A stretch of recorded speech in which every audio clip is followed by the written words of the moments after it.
este espacio charlando con el autor. En esta oportunidad hemos invitado a Silvia Mercado. Hola Silvia, ¿cómo estás? Hola Irene. Cuando le preguntamos cómo la teníamos que presentar, porque para nosotros es autora, ella prefiere que se le diga periodista, docente universitaria. ¿Está bien así? Así me gustó. ¿Te gustó? Pero yo insisto con que el periodista que escribe abre un ejercicio en lo que significa su conocimiento y su profesión, que no puede deslindarse de ser dueño de un libro. ¿Viste que dice que hay que escribir un libro, tener un hijo? Plantar un árbol.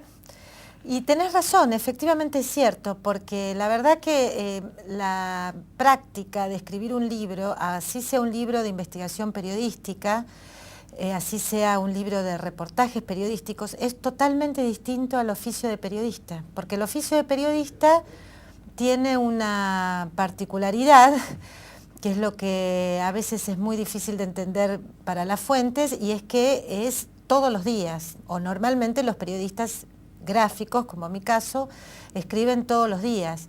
Y para un periodista, un proyecto de un libro, que normalmente implica como mínimo 6 meses, tal vez un año, tal vez 2, tal vez 3, implica algo, una actitud, una energía totalmente distinta. Muchas veces produce una enorme angustia, porque es una dinámica para la que no está preparado psicológicamente, y además exige, digamos, una estabilidad emocional que normalmente los periodistas no tienen. Claro, no tenemos. Exige, digamos, en muchos casos, muchas crisis en el medio, porque si es, por ejemplo, una investigación periodística, digamos, lo que se conoce como libros de no ficción, supone que vos podés empezar tu libro teniendo una relación muy fuerte con una fuente, y cuando terminás el libro estás peleado con esa fuente. Eso implica que en el medio tuviste que hacer algún cambio acerca de, bueno, de dónde, cómo podía llegar a continuar la investigación, en fin. Efectivamente, ¿Es un salto a lo desconocido? Es un salto a lo desconocido, y efectivamente la gente que sabe mucho de libros, por ejemplo los editores de libros, dicen que cuando un periodista rompió la barrera del sonido, que es, digamos, escribir y ver su nota al otro día, y pudo romper esa barrera del tiempo, digamos, y hacer un proyecto de mediano plazo, sí, dicen los editores, es un autor. O sea que tenés razón, es un autor de no ficción. Y como aunque después termine pareciendo una ficción. Recibo un correo electrónico con una cantidad de documentación y fotos del Holocausto, de la Guerra Civil Española. Y en el asunto leo, parece una ficción, pero esto ocurrió. Hay un umbral entre la ficción y cómo se va construyendo la realidad en estos tiempos vertiginosos, en los que el periodista también parece un relator de ciencias ficciones, ¿viste? Sí. Asimov, alguno de esos. Y es verdad, Asimov era periodista. Hay grandes autores que han sido periodistas, por supuesto en Argentina hay cantidad, como el caso de Rodolfo Walsh, que es un vanguardista, un pionero. Roberto Alt, Osvaldo Soriano, Juan Forn en la actualidad, algunos que son más periodistas, como el caso de Jorge Lanata, pero es también un autor, uno de los autores más leídos en Argentina. Martín Caparrós, otro autor muy, muy leído, que realmente convoca multitudes cada vez que saca libros. ¿No extrañás la máquina de escribir? ¿La verdad? No. ¿El sonido de la tecla? ¿La verdad? No. Entonces, ¿qué es lo que extrañas? ¿O no extrañas nada? Es decir, tenés un anhelo por lo que va a venir. Porque puede ocurrir, puede ser, vos sos muy joven, puede ser que... ¿La verdad? Sí. No. Sí, no. Sí. Porque a mí me parece que uno es joven en relación a ese tipo de objetos, de la distancia de los objetos. Yo no tengo un perfil nostálgico, ni siquiera extraño las bohemias de los periodistas a la noche, ni siquiera extraño las redacciones, que son lugares maravillosos, o eran, digamos, lugares maravillosos cuando no estaban compartimentados, sino que eran largas cuadras sin ningún tipo de división. Creo que todas las épocas tienen lo suyo y me parece que a mí me despierta más interés y más intriga lo que no conozco, lo que está por venir, que lo que fue. Y lo que sí me encantan, lo que sí me gustan, por supuesto, de las máquinas de escribir, es observarlas, mirarlas, recordar cómo era esa experiencia. Se gastaba mucha energía en escribir en esas máquinas de escribir que había antes en las redacciones o que cada uno tenía en la casa. Yo lo tengo como acoplado al concepto de la soledad del que escribe. Es muy improbable que alguien que está escribiendo esté con otro. Aunque esté rodeado, en el instante donde está escribiendo está solo.